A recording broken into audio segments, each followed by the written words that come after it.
Peace be to you. No one is born an atheist, as no one is born a skeptic. That is to say, one who doubts the possibility of ever discovering truth. These attitudes are made, and they are made less by the way one thinks than by the way one lives. We do not live as we think. We soon begin to think as we live. We suit our philosophy to our actions. That is bad. Let me tell you the story of an atheist in London, England. I used to do considerable work in St. Patrick's Parish in Soho Square in the city. One Sunday morning I came into the front of the church to read Mass, and I found a young lady standing in front of the communion, haranguing the congregation.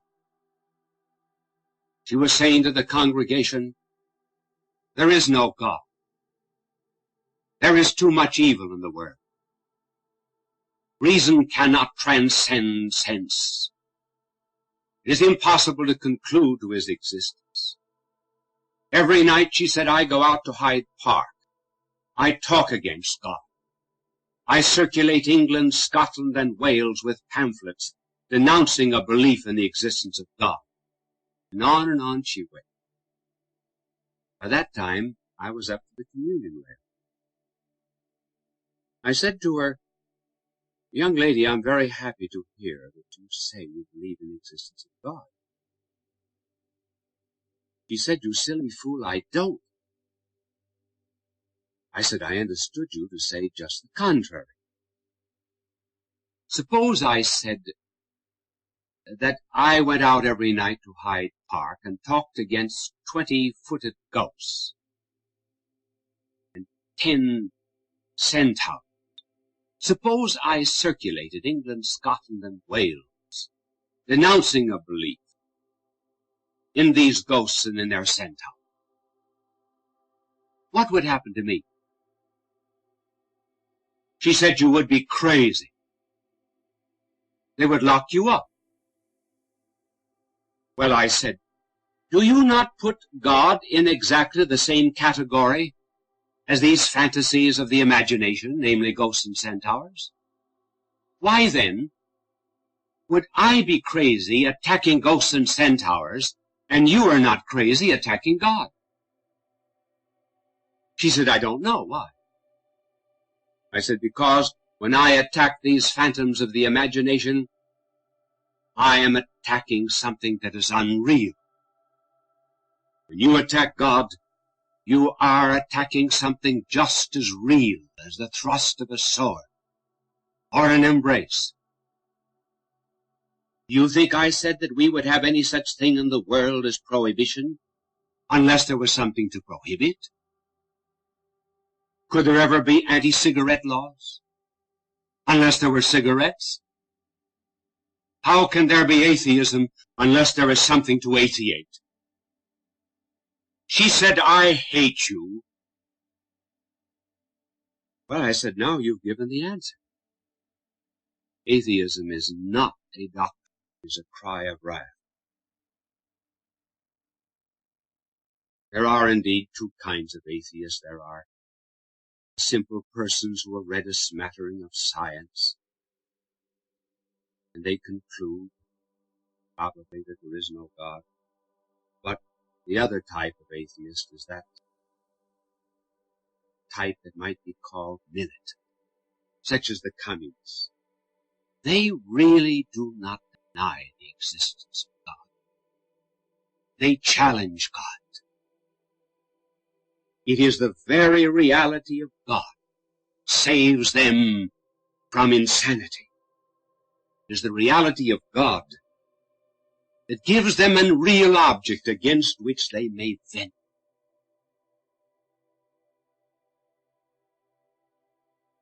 Now, after discussing the attitudes that any soul may take in the face of proofs,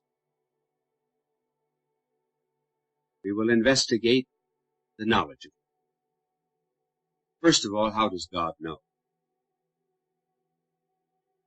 Well, God does not know the way we do.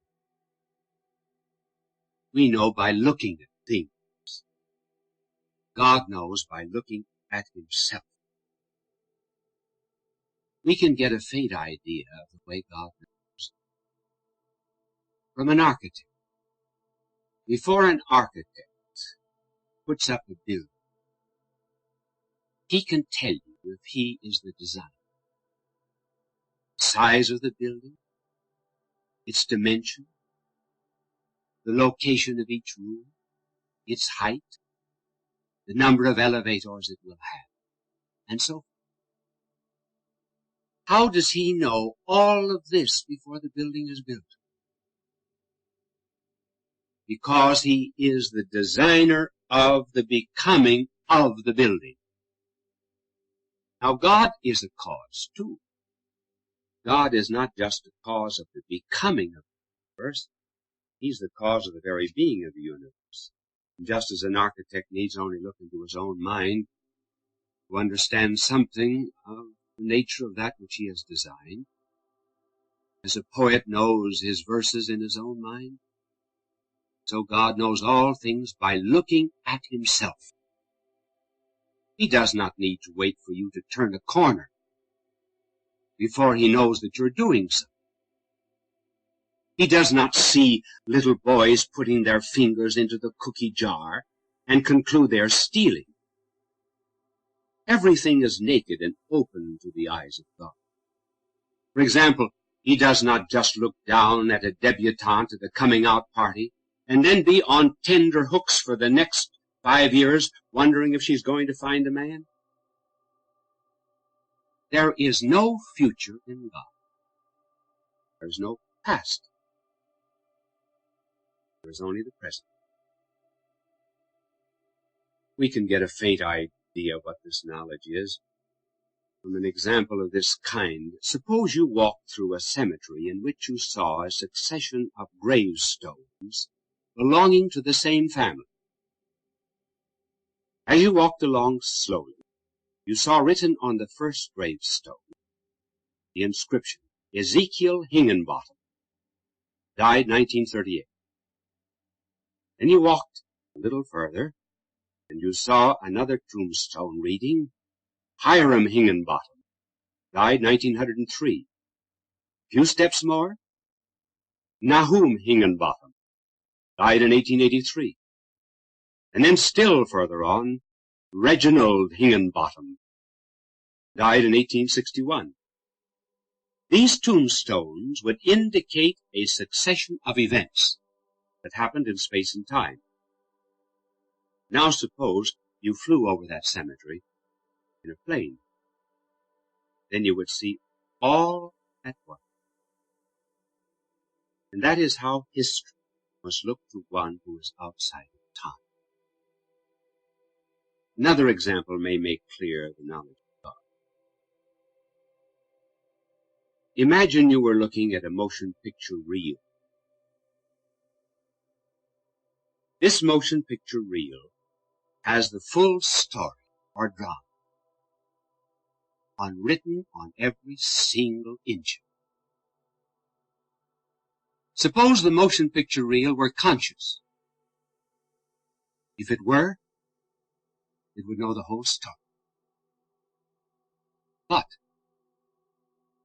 if you and I were to know the whole story, we would have to wait until that screen, or rather that film, was unrolled upon the screen.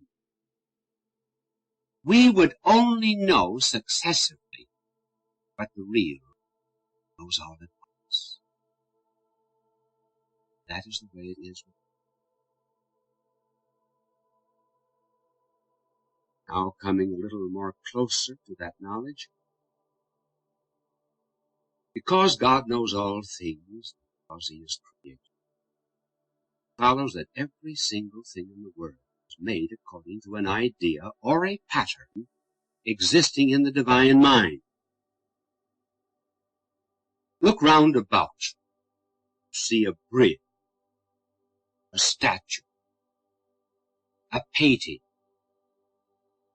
a building. Before any of these things began to be, they existed in the mind of the one who designed or planned. In like manner, there is not a tree, a flower, bird, insect in that does not in some way correspond to an idea existing. The pattern of them has been wrapped up, as it were, in matter. What our knowledge does, what science does, is to unravel and unwrap, as it were, this matter in order to rediscover the ideas.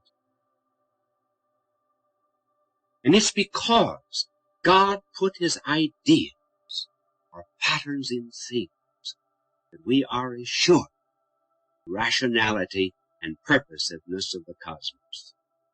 It is that makes science possible. If there were no human minds in the universe, if there were no angelic minds, things would still be true, because they corresponded with the idea existing in the mind.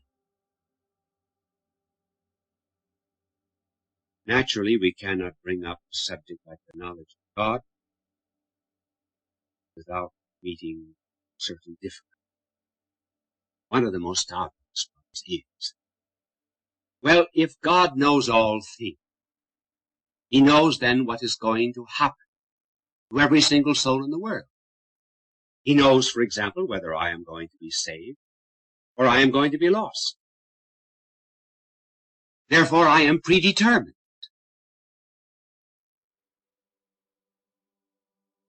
Well, that was an argument that was used a few centuries ago. As a matter of fact, it was part of the philosophy of Eastern peoples.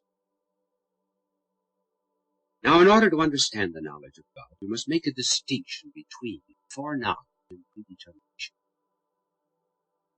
The two are not identical. God, indeed, does foreknow everything, but he does not predetermine us independently of our will and our merits. Just suppose that you knew the stock market very well. And because of your superior knowledge of business conditions, you said that such and such a stock in 6 months would be selling 10 points higher than it is now. Suppose 6 months later it actually sold 10 points higher. Would you have predetermined and caused it to be 10 points higher, although you foreknew it? There were other influences, were there not, besides your superior knowledge? To make it still more concrete, in the early colonial days of this country, a farmer set out for the town to make some purchases. He had gone but a short distance, and he came back. He told his wife he had forgotten his gun. His wife was a perfectly good determinist, and his wife argued this way: either you are predestined to be shot by the Indians, or you are not predestined to be shot by the Indians. If you are predestined to be shot by the Indians, the gun will do you no good. If you are not predestined to be shot by the Indians, you will not need your gun. The husband said, suppose I am predestined to be shot by the Indians on condition I do not have my gun. And in like manner, God knows all things. He still leaves us with freedom. How can God judge and still leave you free? Well, consider various kinds of influences. First, turn a key in the door. There is the impact of something material on something material. And the result is the opening of the door. That is one kind of influence. The influence of a material thing on another material. But there's still another kind of influence. In the springtime, you plant a seed in the garden. The sun, the moisture, the atmosphere, the chemicals, and the earth all begin to use an influence upon that seed. It certainly is not the same kind of action as turning a piece of steel in a lock. There are tremendous capacities for growth in that seed. And what most awakens the seed to growth is something invisible, namely the sun. Now go a stage high. Consider the case of a father talking to his son, trying to influence him, for example, to become a doctor. What actually influences the son is some invisible truth, as well as the deep love of the son for the father. What love actually does is to bring out in the son a free act. The son is not obliged to do exactly what his father wants. He is free to do the contrary. For truth and love have so moved him that he regards what he does as the very perfection of his personality. Later on he may say, I owe everything I have to that conversation I had with my father. I really began to discover my true self. Now, in some such mysterious way as this, God works upon your soul. He does not work like a key in a lock. He works less visibly than a father on a son. There are the same mysterious words, I and you. Because God is the very embodiment of love, it is love inspires you to be what you were meant to be. A free person in the highest sense of the word. The more you are led by God's love, the more you become yourself. And it is all done without ever losing it. That still leaves another great problem. Namely, the problem of evil. You may ask, God is power and love. Why does he create this kind of world? Why does he permit evil? We are not going to give here a complete explanation of evil. The complete explanation of evil cannot be given. We will only just give certain indications of why it is possible. Let us begin with the question, why God made this kind of world. Must realize that this is not the only kind of a world that God could have made. He might have made 10,000 other kinds of worlds in which there would be no pain, no struggle, no sacrifice. But this is the best possible kind of world God made for the purpose that he had in mind. Notice the distinction we're making. For example, a little boy says to his father, who is a distinguished architect, I want you to build me a birdhouse. The architect designs a birdhouse. It's not the best house that skilled father can design, but it may be the very best house that the architect could design for the purpose that he had in mind, namely, to build a house for sparrows. Now that brings us to this other question. What purpose now did God have in mind in making this world? The answer is that God intended to build a moral universe. He willed from all eternity to build a stage on which characters would emerge. He might have made a world without morality, without virtue, without character. He might have made a world in which each and every one of us would have sprouted goodness with the same necessity, for example, that the sun rises in the east and sets in the west.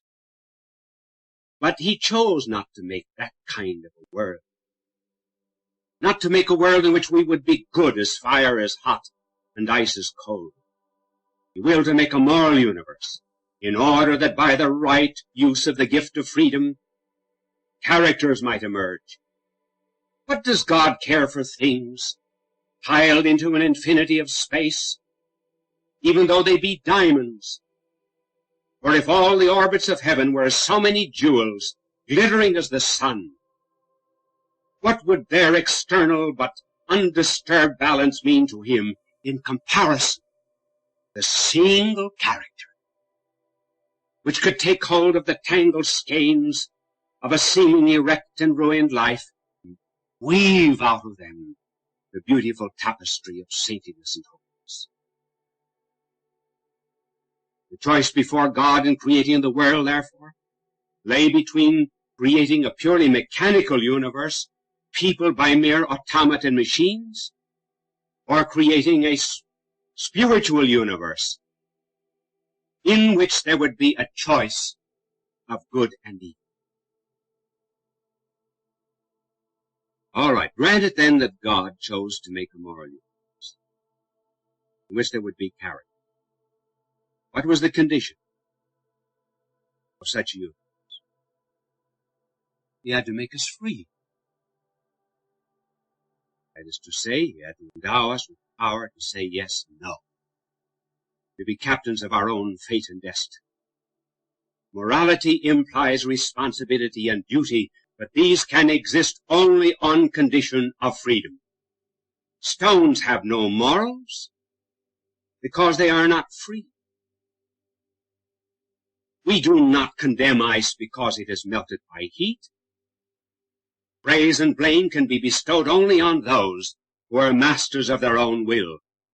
It is only because you, for example, have the possibility of saying no that there's so much charm in your character when you say yes. Take the quality of freedom away from anyone, and it is no more possible for him to be virtuous than it is for the blade of grass which he treads beneath his feet. Take freedom away from life, and there would be no more reason to honor the fortitude of martyrs than there would be, for example, to honor the flames which kindle their faggots. Is it therefore any impeachment of God that he chose not to reign over an empire of chemicals? If God has deliberately chosen the kind of empire not to be ruled by force but by freedom, and if we find that his subjects are able to act against his will, as stars and atoms cannot, does this not prove that he has possibly given to those human beings the chance of breaking allegiance in order that there might be meaning and purpose in that allegiance when they freely chose to give? Here we have a mere suggestion as to the possibility. It's bound up with freedom. Man who's free to love is free to hate. He who is free to obey is free to rebel. Virtue in this concrete order is possible only in those spheres in which it is possible to be vicious. A man can be a saint only in a church in which it is possible to be a devil. You say, well, if I were God, I would destroy evil. Well, if you did that, you would destroy human freedom. God will not destroy freedom. If we do not want any dictators on this earth, certainly we do not want any dictators in the kingdom of heaven. And those, therefore, who would blame God for allowing man freedom to go on hindering and thwarting his work are like those who, seeing blots and smudges and errors in the student's notebook, would condemn the teacher for not snatching away the book and doing the copy himself. Just as the object of the teacher is sound education and not the production of neat and well-written copybooks, so the object of God is the development of souls and not the production of biological entities. And you say, well, if God knew I would sin, why did he make me? God did not make any of us as sinners. We make ourselves. In that sense, we are creators. Therefore, the greatest gift of God to man short of grace is the gift of human freedom and the power to love him in return. God